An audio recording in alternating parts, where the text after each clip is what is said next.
TVS sports நேயர்கள் அனைவருக்கும் வணக்கம்.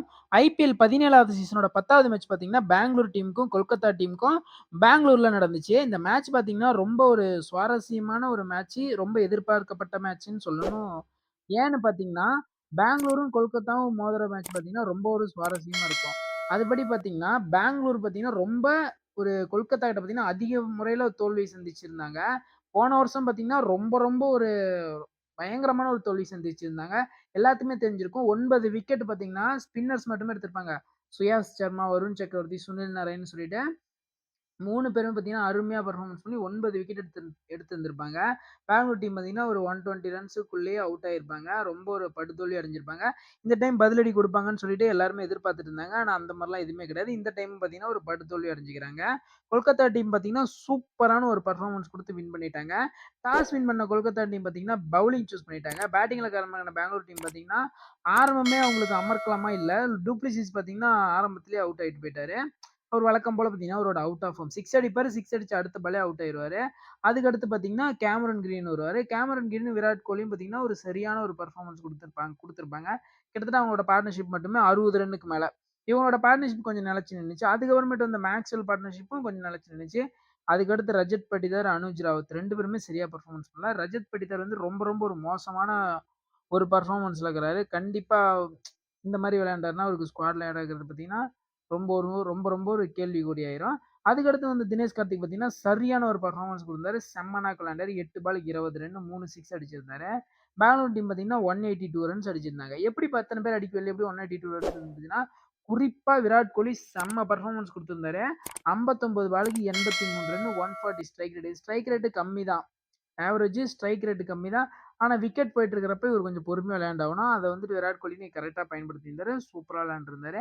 ஹர்ஷித் ராணா 2 விக்கெட் எடுத்திருந்தாரு. ஆண்ட்ரே ரசல் 2 விக்கெட் எடுத்திருந்தாரு. வருண் சக்கரவர்த்தி விக்கெட்லெஸ்ஸா தான் போனாரு. சுனில் நரைன் 1 விக்கெட் எடுத்திருந்தாரு. இதுல பார்த்தீங்கன்னா, அவங்க இம்பாக்ட் பிளேயரா பார்த்தீங்கன்னா, சுயாஸ் சர்மாவ கொண்டு வருவாங்கன்னு நெனச்சோம். ஆனா அந்த மாரிலாம் யாருமே கொண்டு வரல. மேட்ச்ச பார்த்தீங்கன்னா, அவங்க அழகா வின் பண்ணிட்டாங்க. எப்படி வின் பண்ணாங்கன்னா, 183 ரன்ஸ் அடிக்கணும். 183 ரன்ஸ் பார்த்தீங்கன்னா, அவங்க ஈஸியா அடிச்சுட்டாங்க. 16 ஓவர்லயே அதாவது 17 ஓவர்லயே வின் பண்ணிட்டாங்க. அதுவும் ஓப்பனிங் பார்ட்னர்ஷிப் பயங்கரமான பார்ட்னர்ஷிப். கிட்டத்தட்ட 6 ஓவருக்கு 80 ரன். அந்த அளவுக்கு சரியான பெர்ஃபார்மன்ஸ் குடுத்திருந்தாரு சுனில் நரைன். பறக்க விட்டுட்டு இருந்தாரு பந்த. 5 6 2 4. பிலிப் சால்ட் பார்த்தீங்கன்னா, அவரும் ஒரு டீசென்ட்டான பெர்ஃபார்மன்ஸ் குடுத்திருந்தாரு. 30 ரன் அடிச்சிருந்தாரு.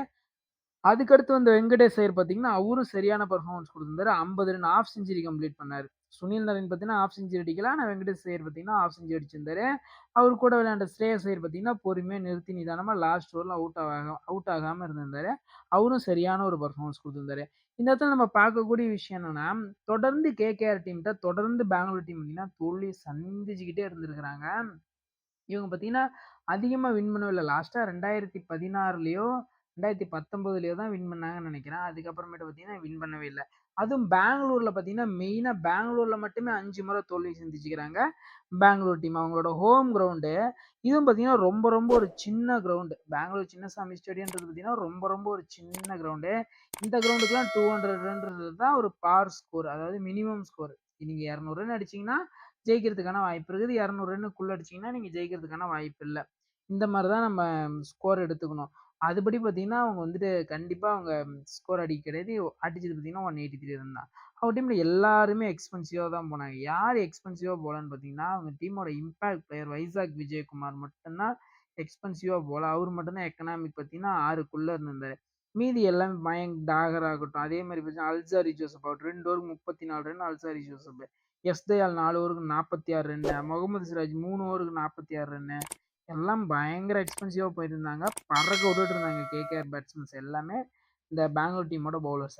அழகா இந்த மேட்ச வின் பண்ணி பெங்களூர் டீம தோற்கடிச்சுட்டாங்க கேகேஆர் டீமு. பார்த்தீங்கன்னா, கேகேஆர் டீம் பார்த்தீங்கன்னா, ஒரு நல்ல ஒரு டீம் மாரி தெரியிறாங்க. அதாவது ஒரு சக்சஸ்ஃபுல் டீம் மாரி இருக்கிறாங்க. 2வது பொசிஷனுக்கு வந்துட்டாங்க. பிளஸ்ல இருக்கிறாங்க. +1க்கு மேல இருக்கிறாங்க. அவங்களோட நெட் ரன் ரேட்ன்றது பார்த்தீங்கன்னா, ஒரு முக்கியமான ஒரு விஷயம். அதுவும் லாஸ்ட் டைம்ல பார்த்தீங்கன்னா, இந்த நெட் ரன் ரேட் நமக்கு ரொம்ப ரொம்ப கை கொடுக்கும். இப்போலுமே தோல்வியே சந்திக்காத டீம்னா 3 டீம். 2 டீம் இருந்துச்சு. ராஜஸ்தானும், சென்னையும். இப்போ 3வது டீமா கொல்கத்தா இணைஞ்சிருக்கிறாங்க. நாளைக்கு பார்த்தீங்கன்னா, சரியான ஒரு மேட்ச் இருக்குது. நாளைக்கு பார்த்தீங்கன்னா, லக்னோவுக்கும், பஞ்சாபுக்கும் பயங்கரமான ஒரு மேட்ச். அது பார்த்தீங்கன்னா, நாளைக்கு ஒரு மேட்ச் தான். சண்டேன்றதுனால 2 மேட்ச்னால ஒரு மேட்ச் தான். அந்த மேட்ச் என்ன நடக்குதுன்னு சொல்லிட்டு பார்க்கலாம். இதோட இந்த வீடியோ நான் முடிச்சுக்கிறேன். இந்த வீடியோ உங்களுக்கு பிடிச்சிருந்துச்சுன்னா லைக் பண்ணுங்க, கமெண்ட் பண்ணுங்க, ஷேர் பண்ணுங்க, சப்ஸ்கிரைப் பண்ணுங்க. பெல் ஐக்கான ஆல்ல போட்டு வச்சுக்கோங்க. நாளைக்கு மேட்ச் ரிவ்யூல பார்க்கலாம். பாய்.